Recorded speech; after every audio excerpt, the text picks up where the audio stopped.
Hey guys, um, today I want to share something, right? Uh, this is a video about an implementation of Rossmo's formula, right? So just a really brief background on what Rossmo's formula is. It was developed by Dr. Rossmo, who was a criminal psychologist or something like criminologist, right? So he developed this formula to catch, or rather locate, the whereabouts of a serial killer based on the serial killer's past crime locations. Right, I'm not going to go into the details of how this formula works. I think an excellent guide or an excellent place to look at would be Wikipedia. So I'll leave the link in the description and hopefully you can look it up. But today this video is mostly about how to implement this formula, right? And how this formula would work, and a variation that I've come up with. I'm pretty sure this variation was actually there. It was during the original development of this formula, but I could be wrong. But there's a variation I came about, and we'll get to see how it actually, what that variation is. I guess there's a spoiler in the title. There's like a vector version, but we'll get to that. Right, so just a brief rundown of what all the variables do, right? Pij, that's the probability at pixel or at subdivision ij, and k being a constant. There are the variables xn, y, and yn. These are the xy coordinates of an individual crime, right? So you have a list of crimes that the criminal has committed, and those coordinates are input into the variable xn, yn, so the nth crime coordinate. Then we have xi and yj. These are the x and y coordinates of your entire sector, or like the entire region where you're where you're calculating your probability over, right? Then you have k being a constant, and then f and g are variables or constants rather chosen such that it fits the data well, and then t being like the total number, the t being like the maximum number of crimes. So basically iterating from crime 1, from n is equals to 1, 2, 3, all the way up until t, right? So the tth crime. Then b is your buffer zone radius, so it's a constant as well, so that's your buffer zone radius. Regardless, you can take a look at the function, how it looks like, the formula, how it looks like, and a good place would be the Wikipedia article. And yeah, let's proceed. So I came up with this vector version. I'm pretty sure it's rudimentary, but this is something I came about. I was trying to think how I could simplify and generalize the whole formula, right? So that it can work basically in any dimension, right? But for our cases and for our implementation purposes, it's only working within the 2D space, or like the two-dimensional real positive reals. That's where we're bounding it, but yeah, that's where it is bounded. So the vector version in this case, it just replaces your variables except for the constants. So it replaces the variables for xi and yj and xn and yn into vectors. It just substitutes the operations, but in terms of vectors. And one thing to be noted is in the original formula, it's using Manhattan distance, so basically the sum of the x distance and the y distance, right? But in the vector version, it's using the L2 norm, right? Or rather the Pythagorean distance. So let's just proceed, right? In the vector version, I just made it, instead of outputting pij, well, pij, that's what it is, but I just represent it in terms of a function. The function is p, so it's a probability function. So p takes in s, small s, that's a vector, right, within any point within the 2D positive reals, right? And then r being another vector, but this r being the vector of the crime location, right?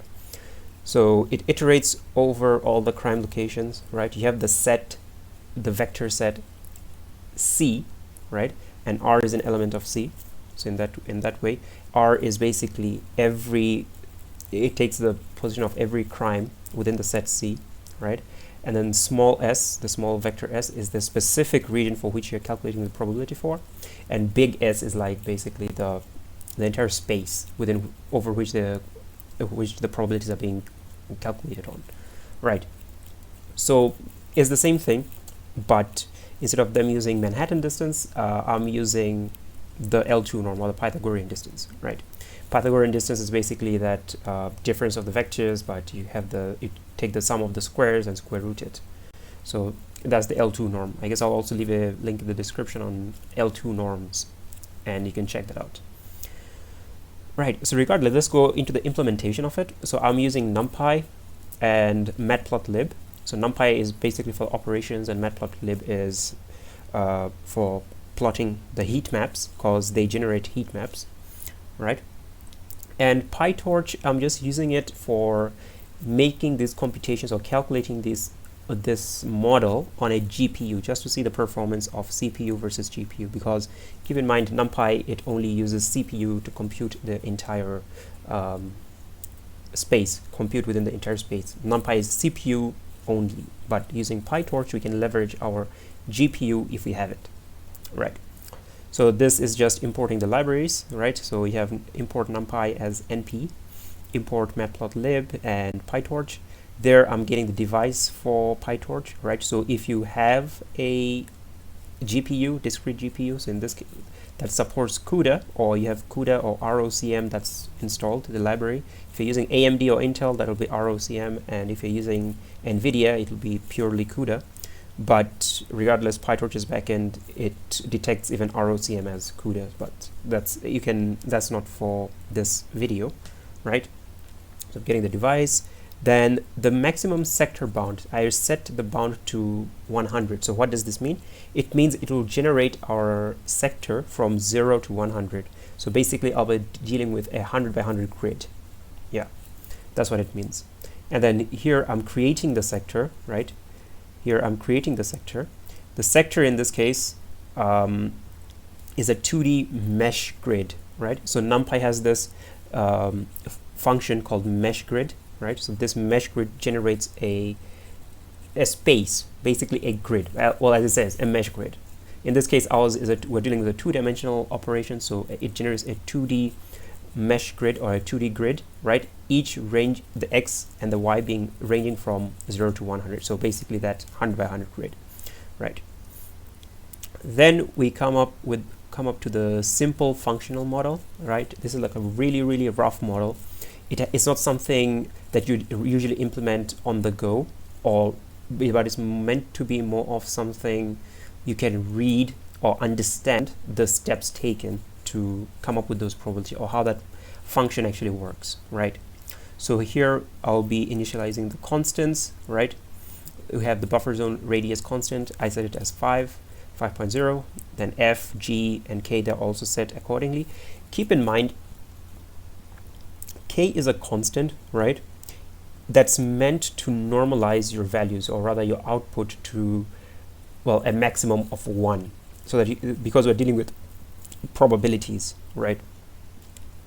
So you can't have a probability that's higher than 1. However, in the grand scheme of things, it wouldn't really matter what value of K you do put in, because your final heat map won't change. Only the scale of how your values are varying, that's the only thing that's changing. So if you have the highest value, that's something. If you have the lowest value, that's also something. But it's just scaling them. It's not necessarily something that has to be taken care of. But you can. There's no problem in it. I could be wrong, but there's that. Regardless, after initializing the constants, I have this function right here, right? The indicator function phi or phi. I'm going to call it phi, right? So this function right here, it takes the specific point, right?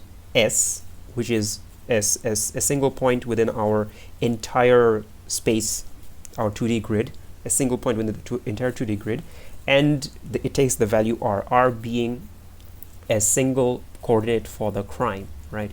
And it basically calculates the distance. Regardless, here's the code for it, right? Here in my implementation, I'm using the L2 norm, or rather the Pythagorean distance. But if you want to convert it into a Manhattan distance, you just need to take for example, this, you can calculate the distance is basically the absolute value of the difference between the two vectors, right? And then your if condition would basically be something like that. So if your distance, or if your Manhattan distance is greater than the b, the constant b, your buffer zone radius, right, it will return 1, otherwise it returns 0, right? But for my implementation, I'm just going with the L2 norm, or I'll just call it the Pythagorean distance, right? And then we come up to the probability function. This is the main function that calculates or computes the probability at each given point within our grid, or rather the entire grid, right? It takes in S, now S being that mesh grid, that 2D mesh grid, right? So the function basically accepts your mesh grid, and it accepts the set of crime locations, right, the coordinates, and it gives you another new mesh grid that has all the computed probabilities for each subdivision, or for each coordinate within that grid, right? Here I'm converting S into a pairwise array. So what does that mean? What it means is S, right, the mesh grid, NumPy outputs a mesh grid such that you have the X coordinates as a separate entity, and you have the Y coordinates as a separate entity. So basically it outputs a tuple, right, where each element, or like one element is just the X coordinate and one element is just the Y coordinates. It does not output an XY pair, right? So it's not like X1, Y1, X2, Y2, X3, Y3, and so on. It doesn't output that. However, there could be some options to output in that way. I'm not sure, but for the time being, when I was trying to implement it, that's the only thing that I came about.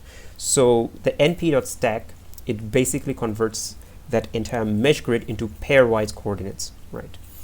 Then we have our PV. PV is going to be the array, or like the list that's going to store our computed probabilities, and basically it's going to be in a grid-like form, right?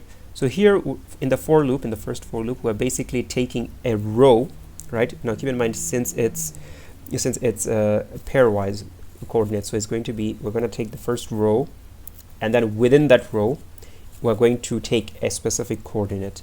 So for underscore is just being a dummy variable that's holding it. So for underscore in SV, so I'm accessing a row first, right?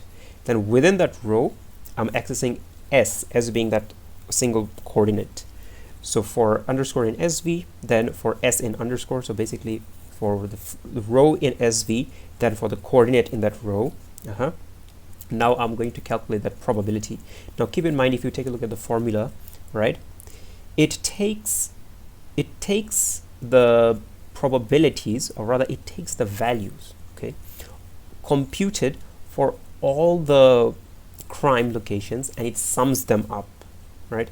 After it sums it up, it multiplies with the constant k, and that single value that you get, that is the probability value, or rather the expected probability value for that specific coordinate Sij, or like Sij. So that's the same thing we'd be doing here, right?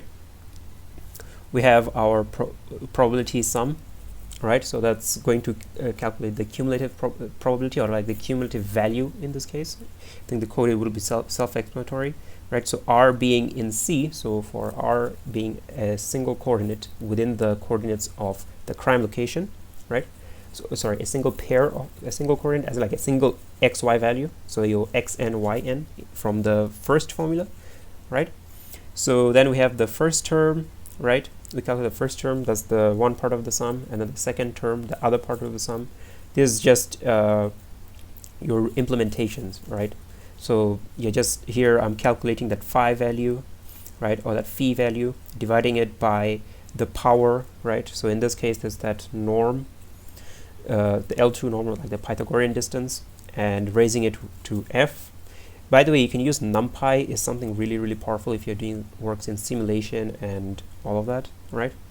Then the second term being 1 minus phi of 1 minus phi, and then multiplying it with the buffer zone raised to g minus f, and then dividing that entire numerator by 2 times b minus the rest of the term, that Manhattan distance, then raising that whole thing to g.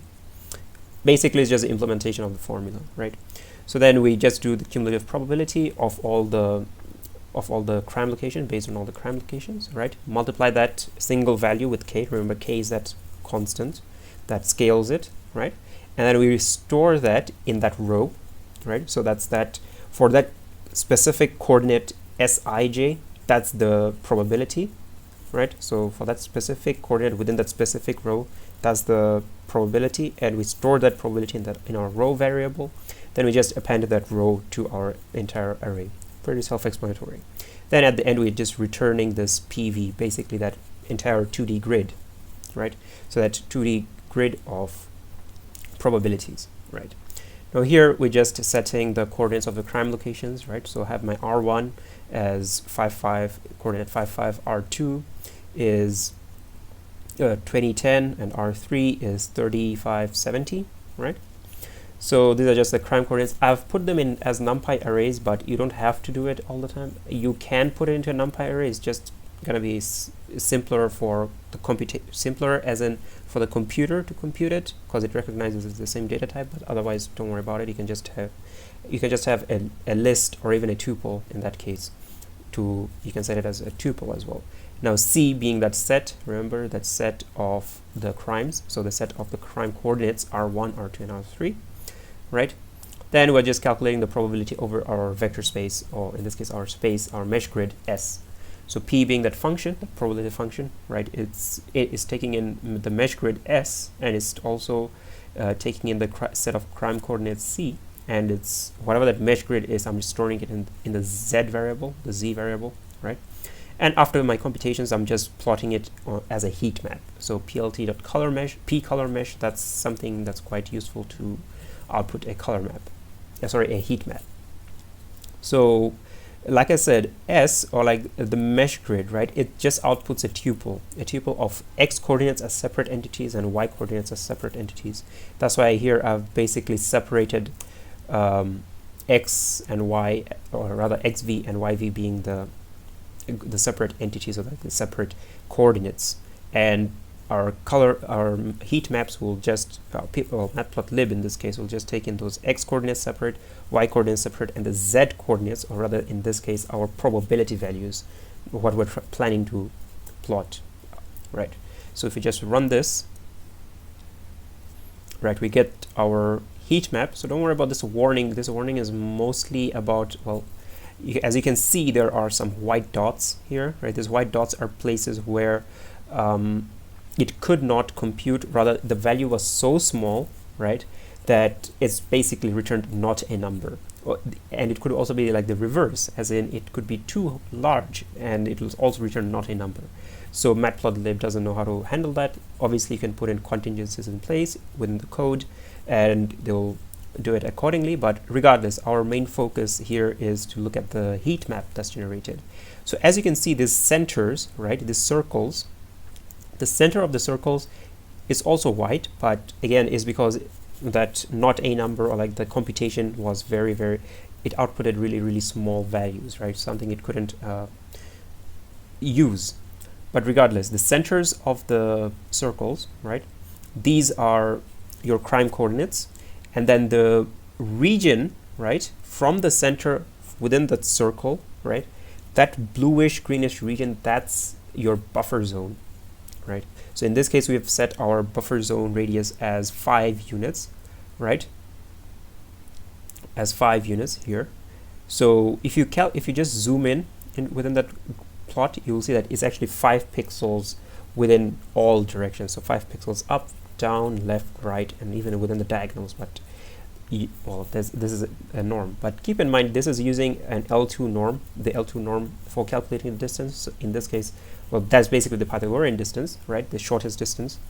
But if you use the Manhattan distance, you're going to be expecting something of a diamond or like a square, right? Since it's a sum, so it's only factoring in the horizontal and the vertical. It's not factoring in the diagonals, right, within the space, right?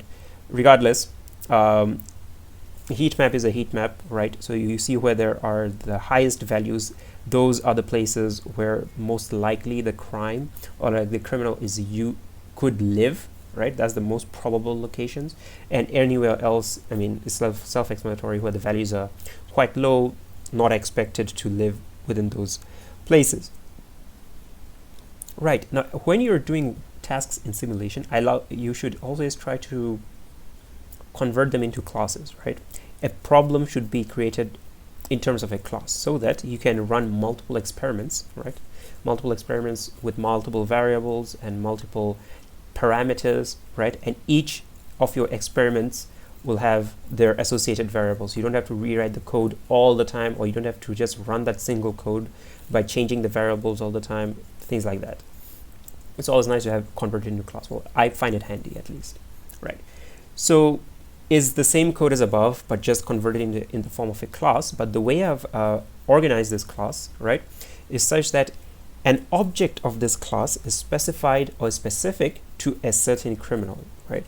So it will take in, right, when you're creating this object with this, when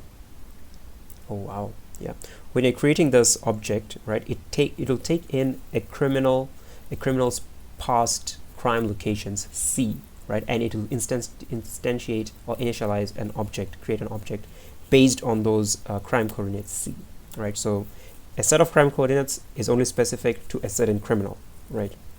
That's how I've organized this. Now, regardless, let's go through the code. Indicator function here. I'm just passing in the value for the distance, right? Instead of computing the distance within the function, it's explanatory in the code, right?